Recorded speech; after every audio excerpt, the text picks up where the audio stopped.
عذاب جہنم سے غفلت. میں نے کل جنت کی دوری بیان کی، حالانکہ اس سے نزدیکی ہونی چاہیے.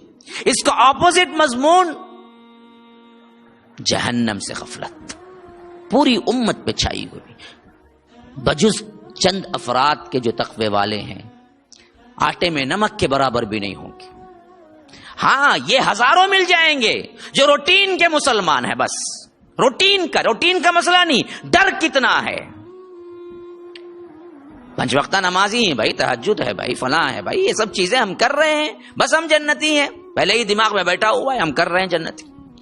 تب ایسا معاملہ ہے تو اصحاب رسول اللہ جن کو جنت کی خوشخبریاں دے دی گئی، آخر پھر ان کو ڈرنے کی کیا ضرورت تھی؟ لیکن ڈر رہے تھے نا، باقاعدہ تھر تھر کانپ رہے تھے نا. وہ کیوں ہوا پھر؟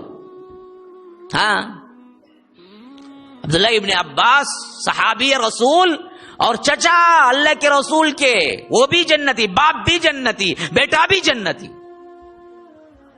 ایک لوہار کے پاس سے گزرے جو لوہا گرم کر کر کے مولڈ کر رہا تھا، یعنی اوزار بنا رہا تھا. اوزار بنانے کے لیے آپ نے دیکھا ہوگا پہلے اس کو گرم کیا جاتا ہے تاکہ کیا ہے وہ مولڈ ہو، نرم ہونے کے بعد مولڈ کر دے. پھر جیسے ہی وہ کیا ہے گرمی سے نکلتا ہے، ٹھنڈا ہوتا ہے، تو وہ اسی شکل کا بن جاتا ہے. تو لوہار کا جو کام ہو رہا تھا اور آگ میں وہ لوہے کو رکھ کے تپا رہا تھا، جو جیسے دیکھا بے ہوش ہو کے گر پڑے، حتیٰ کہ لوگوں نے سمجھا کہ جان نکل گئی اور 3 دن تک بے ہوش رہے. پھر اس کے بعد ہوش آیا. شاگردوں نے پوچھا یا امام کیا ماجرا ہے؟ آپ تو بالکل اچھے تھے، تنو من تھے، جا رہے تھے راستے میں، بس آپ کو اچانک کیا ہوا پتہ نہیں بے ہوش ہو کے گر پڑے. کہا کہ بات یہ ہے کہ جب میں جا رہا تھا اور لوہار کے پاس سے میں گزرا، وہ لوہے کو آگ میں رکھ کے جو تپا رہا تھا، تو میں نے جہنم کی آگ کو قیاس کیا. یہاں کی آگ جو کہ تقریباً کیا ہے 69 درجہ اللہ نے ٹھنڈی کر کے بھیجے ہیں اور 2 مرتبہ پانی سے صاف کر کے بھیجے ہیں، اتنی کم آگ ہے.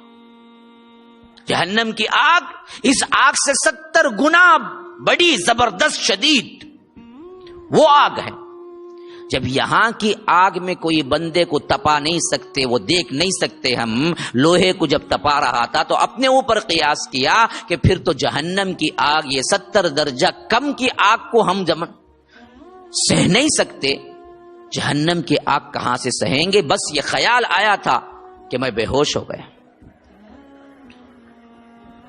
اللہ کا ڈر، حالانکہ اپنی پوری زندگی قال اللہ قال الرسول پہ گزاری، پوری زندگی اسلام کے لیے گزاری، جنگوں میں شریک رہے.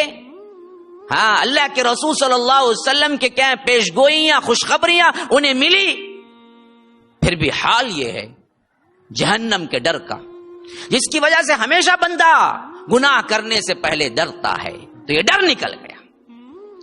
آج میں کہتا ہوں، بڑی ذمہ داری کے ساتھ کہتا ہوں،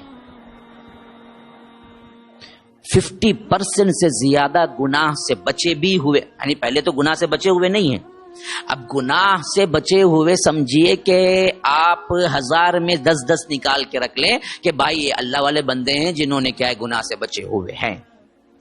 تو وہ 10 جب ملا کے ایک کوانٹٹی ہوگی نا، اس کوانٹٹی میں جنہوں نے گناہ سے بچا ہے ان میں بھی 50% سے زیادہ اس واسطے بچا ہے کہ لوگ کیا کہیں گے. عذاب جہنم سے ڈر کے نہیں بچا ہے، رب کا خوف نہیں طاری ہوا. ہاں لوگ کیا کہیں گے، بس لوگوں کے ڈر سے نماز اس واسطے آ گیا کہ لوگ کیا کہیں گے، روزہ اس واسطے رکھ لیا کہ گھر میں کیا کہیں گے، دوست احباب کیا کہیں گے، رمضان میں بھی روزہ نہیں رکھتا رہے تو ایسا ہو گیا، تو اس واسطے رکھ لیا.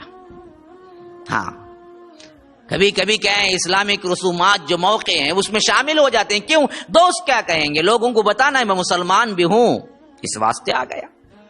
ورنہ تو حقیقی طور پر کیا ہے اللہ کے ڈر سے یہ کیفیت پیدا ہوئی، اس میں بھی 50% سے زیادہ لوگ چلے جائیں گے اللہ کے ڈر سے، صرف جہنم کا ڈر.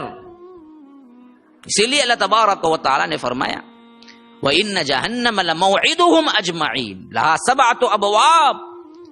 ان کے لیے کیا ہے وعدہ ہے جہنم کا، اس سے ڈرو.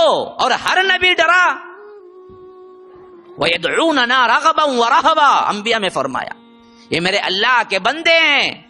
انبیاء کا ذکر تقریباً کئی ناموں کا ذکر آیا ہے سورہ انبیاء میں. ان سب کے بعد فرمایا یہ سب وہ لوگ تھے جو ڈرتے تھے، امیدیں بھی رکھتے تھے، جہنم کی ڈر، پریشانی اور جنت کی امید، ان دونوں کے ساتھ رب کو پکارتے تھے اللہ میرے گناہوں کو معاف کر.